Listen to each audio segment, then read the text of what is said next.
Welcome to NEXTGames video on how to solo the high-tier mission Battlefield Ark Angel Mithra on difficult. Archangel Mithra can put out some massive damage at this difficulty, and given even small amounts of TP can skill chain on you. He also has the ability to charm you, so this fight takes some carefully planned strategies.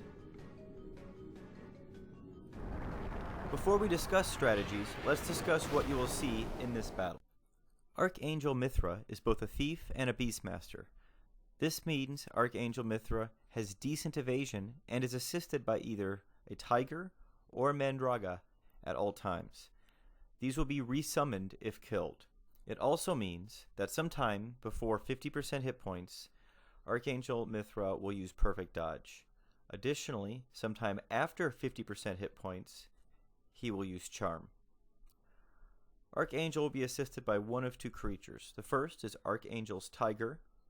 He will use the usual tiger moves of Claw Cyclone and Roar. If he summons this creature, just go ahead and leave it alone. This is the one you'd prefer him having out of the two. Meanwhile, the other one, Archangel Mandraga, is an annoying creature if he has out because it will continually use Dream Flower and put you and many of the trusts to sleep.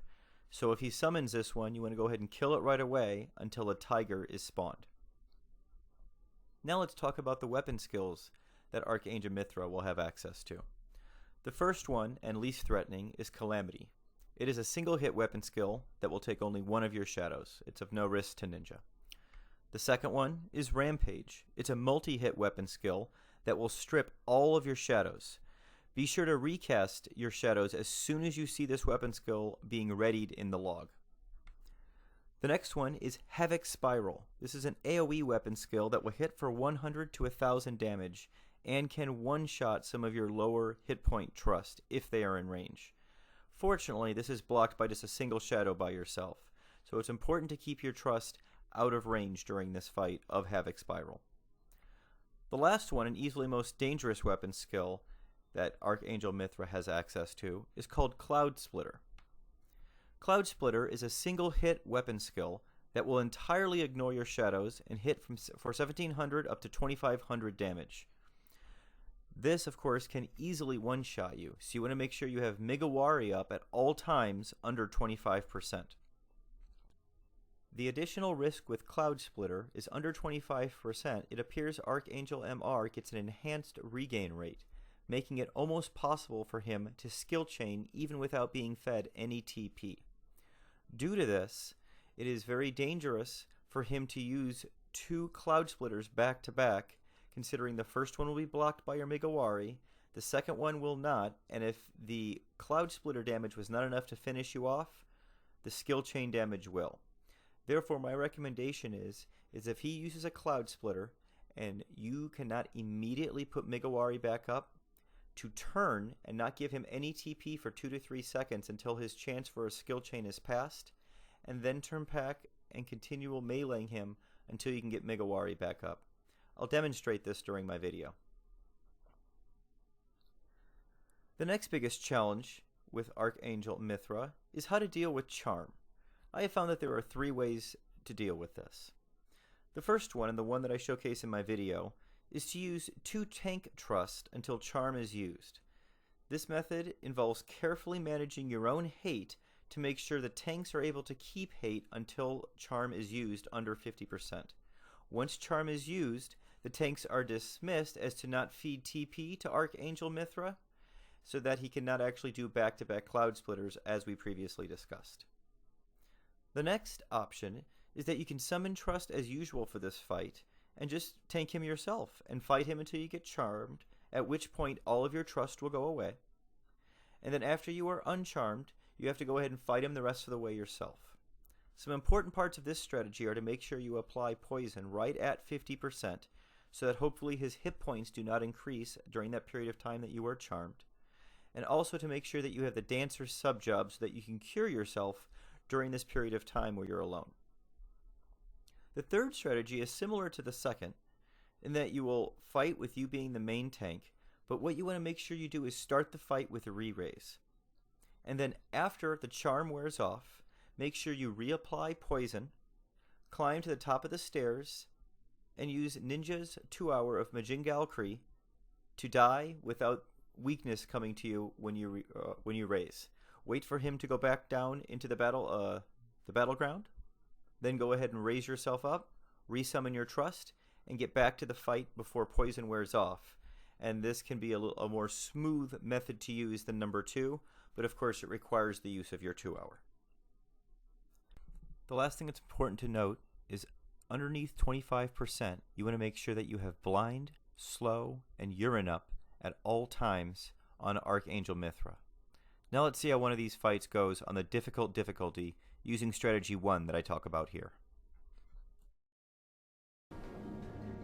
For trust in this fight, I am using August and Archangel Elvin as my 2 tanks.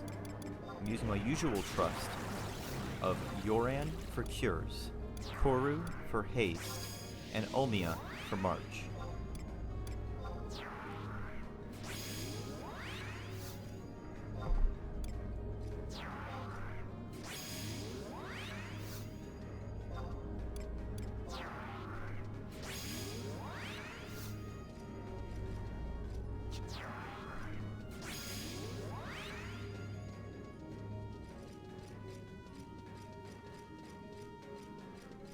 Note that you want to put up both NIN and Yang right before you enter the battlefield to make sure that your enmity is as low as possible during the first 50% of this fight.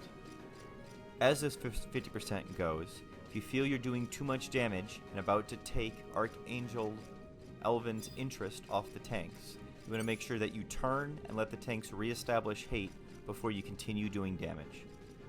Additionally, here at the beginning, it is very important that you run right past Archangel Mithra and bring him to this wall before you actually get your first hit in. This will make it so that your trust are out of range of his Havoc Spiral. However, if you disengage him in the middle of the battlefield, usually 2 to 3 of your trust remain in range of it and therefore die during the first part of this fight.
Approaching 50%, which is the point that we would normally want to turn and wait until charm is used. However, he has not used perfect dodge yet, so we're going to wait until he uses that. And there it is. So at this point, once he uses perfect dodge, and him being below 50%, we want to go ahead and turn, and let the 2 tanks continue to whittle him down until such point that he uses charm. Now because he just used perfect dodge, we're going to have to wait at least 60 seconds for that to wear, and then usually about another minute or 2 for him to decide to use charm. You can turn every once in a while to get some TP and weapon skill in to keep the fight going. You just want to make sure that at no point you are at any risk of pulling hate, because if experience has taught me anything, you're always going to pull it at exactly the wrong time, and as soon as you pull hate, he's going to use charm, and this whole tank strategy is for nothing. Let's see how the rest of this goes.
There we go, charm has been used. So at this point, our main focus needs to be getting the hit points of Archangel Mithra down to 25%. As soon as we are there, we need to disengage and dismiss all of our tanks so that we're not feeding them any unnecessary TP. Then re-engage and finish the fight.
Right here is a prime example of Cloud Splitter and how quickly he gets TP. As you can see, the first Cloud Splitter eats up my Megawari, so I immediately turn and try and stay away from him and not feed him any TP. And then as soon as I start meleeing him again, he's already ready with another Cloud Splitter. Had I just continued to melee him, he would have used those back to back and the skill chain would have killed him.